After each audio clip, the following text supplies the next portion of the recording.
is finally out. The 45-page long document presented by the current Finance Minister of India, Nirmal Sitharaman, was broadcasted for over 2 hours and 42 minutes. But if you start reading the whole document, you will get lost in its various intricacies.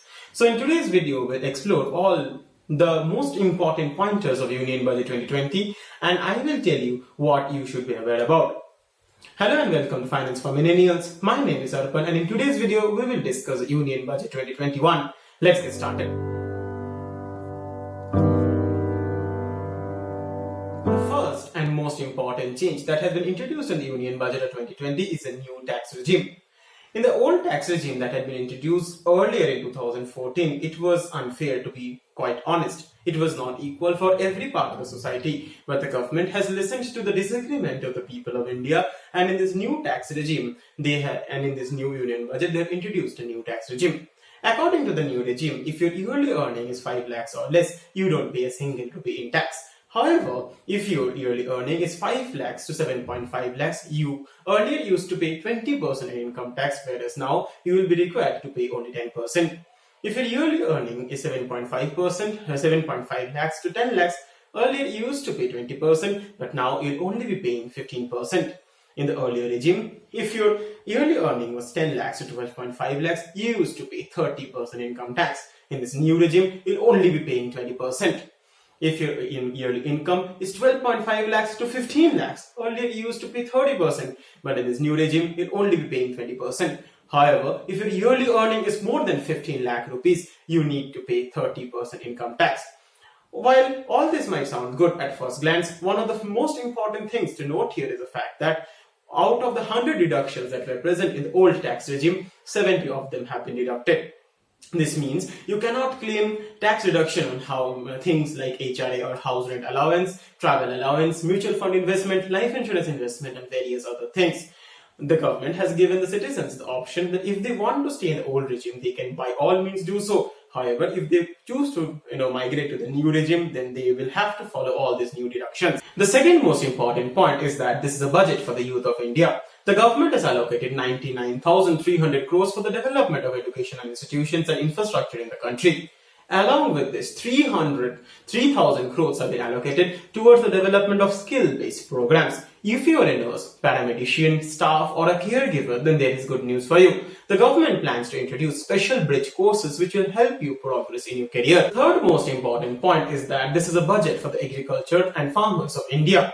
1.63 lakh crores have been allocated for the government's 16-point action plan of doubling farmers' income by the end of 2022. Out of this, 1.6 lakh crore will go directly for the development of agriculture, and 1.3 lakh crore will go to the development of rural sectors.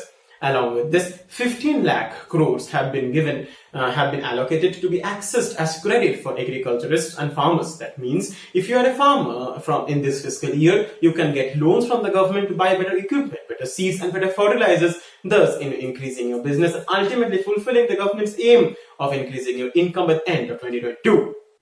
The fourth most important aspect of this budget is that this is a budget for water, wellness, and sanitation. 69,000 crores have been allocated for the development of health infrastructure in the country. Along with this, the government will put its focus on eliminating TB or tuberculosis virus by the end of 2025. 35,600 crores have been allocated for the development of nutrition-related programs at the end of 2022.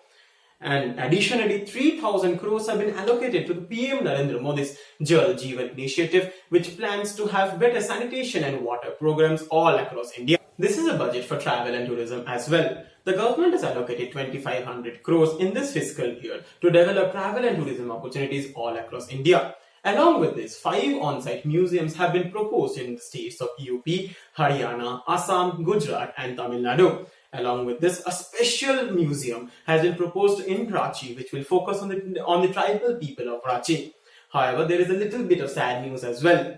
If you are a road trip freak, there is a bit of sad news. The government plans to monetize all 27,000 kilometers of national highway throughout the country. That means earlier there were some places where you didn't need to pay any toll tax, but moving forward, you will need to pay toll tax at these places.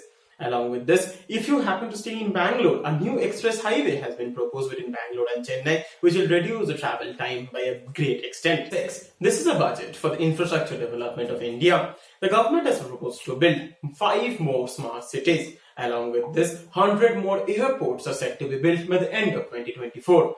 The government has also proposed the building of more Tejas type trains to connect places together. 1.7 lakh crores have been allocated for the development of transport infrastructure throughout the country. Number 7.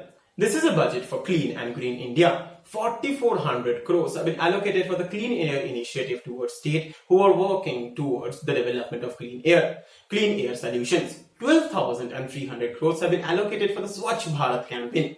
22,300 crores have been allocated for the generation of renewable and clean energy.